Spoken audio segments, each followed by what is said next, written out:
Okay then. 1, 2, 3, 4, 5. 6. Thank you. Okay, my name is Bethlehem Whitty, and we're going to talk about the Jewish wedding. According to Jewish literature, marriage, or kedushin, translates to sanctification or dedication.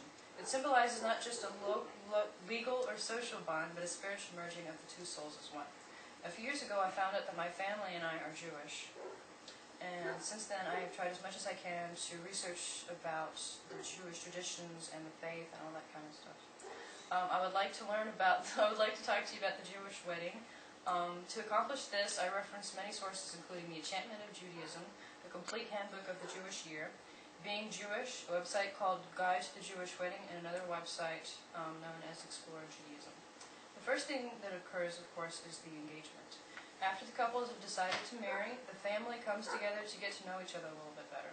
During this occasion, the families also converse and they sign a contract establishing what family members will be chosen to perform the various tasks and such needed to accomplish the wedding. At this point, the wedding date is also established. The wedding date is a little bit trickier than for other people because the Jews, they can't set the date for particular days because it's like considered unlucky or unholy. And then also they can't set it during Jewish holidays because it's just some kind of thing they have that they can't set it during that day. Like it's a confliction. As the wedding day approaches, the soon-to-be bride and groom carry out their own personal and spiritual preparations.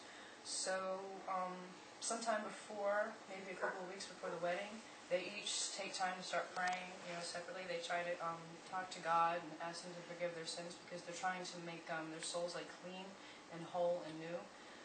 Because when they get married, it's like when they're born. It talked about when they're born, it's like their souls are half of a soul, and when they get married, it's like their two souls become one, and so they finally become that whole soul.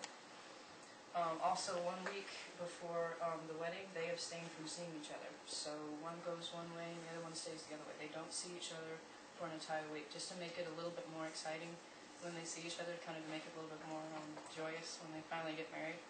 And the night before, at sunset, starting sunset before the wedding, they fast from food and drink. They won't eat anything and they won't drink anything before the wedding, so that they can kind of, I guess it adds to the joy and all that kind of stuff. About an hour or so before the wedding, they get a contract signed. It's called a ketubah. And I'm going to pass it out so you guys can see this, kind of look at it. This is a sample, of course. They come in all kinds of sorts of colors and stuff. I mean, they'll have like a Star of David, or some of them are even engraved like with wood, so it's this thin thing of wood that they just sign their names on and stuff. It's really neat, like all these different things. But this contract details what the husband is, what all he's supposed to do for the wife. So it agrees that he has to give her food, he's supposed to give her clothing, dwelling, and pleasure in the marriage. It also creates lien on all his property. So it ensures that she gets something for marrying him, and so that she's going to be financially sound, whether he maybe divorces her or if maybe he dies at some point in the future, so that she has some kind of protection and people take care of her and stuff. Now here comes the fun part. It's the actual wedding ceremony. Many of you are probably familiar with the chuppah. It's basically the canopy that you see like in movies and stuff like that they stand under, which you guys can see a picture of that. This is kind of a modernized version. It's pretty cool looking. And there's a lot of variations, of course. This is the more modernized. The other ones, they're a little bit simpler. It's just basically, it looks like a big shawl on 4 poles and stuff that they're supposed to stand under. It has a couple of different meanings behind it. It's pretty cool.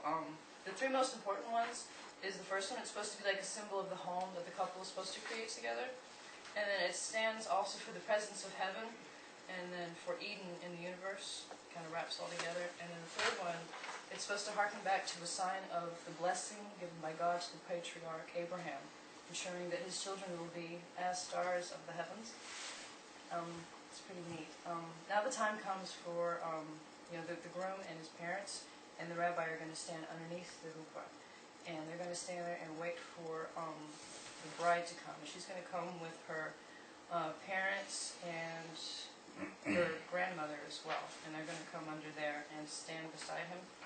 But as they're coming, they're also going to make 7, I think maybe you've seen it in movies, like 7 circles around the groom. They're going to make 7 circles around him, and it's supposed to be some pretty cool reasons for doing this. The first one is this represents the number of days it took for God to create the earth, and the second one is the act symbolizes the idea of the woman being a protective surrounding light of the household.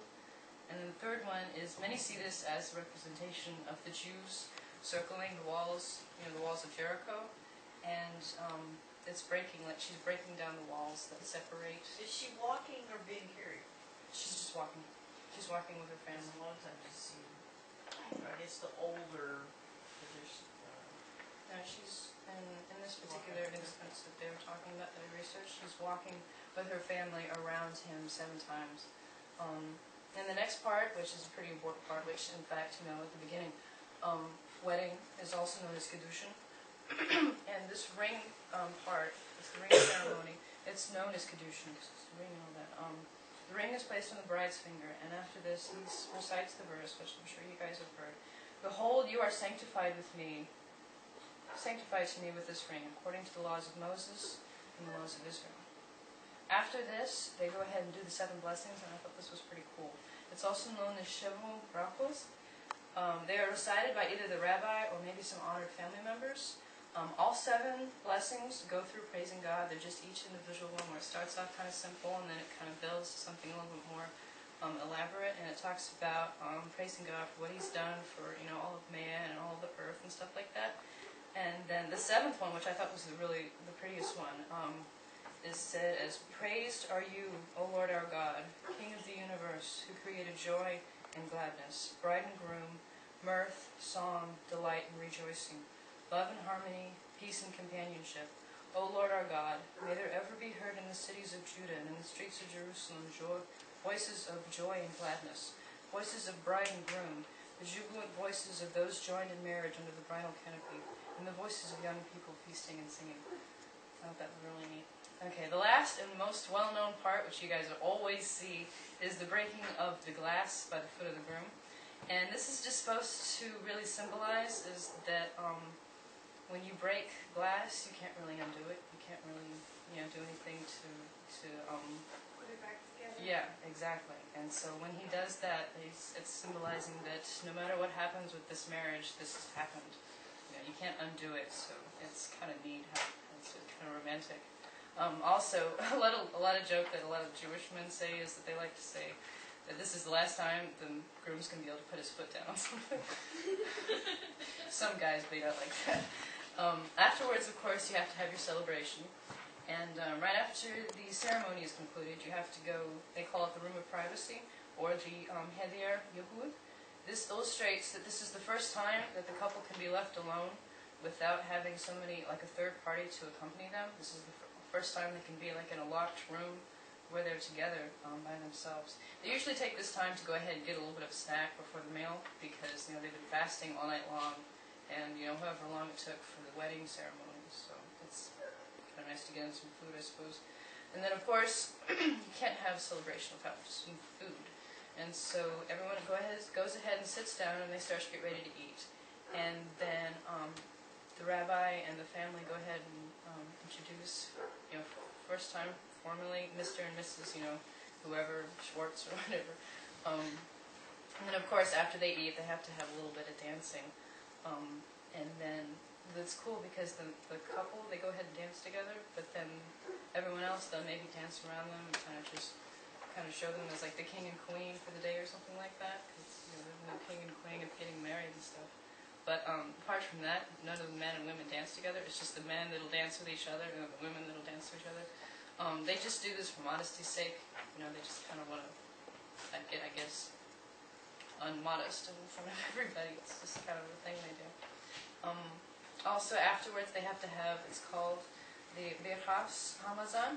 It's the grace after meal. And it's a simple prayer. The first thing is they just have a simple prayer of thanksgiving for the meal. And then after that, they do the 7 blessings, which it was a really long blessing, each one that was getting, more and more elongated. And then, of course, they get to the 7th one, and then that's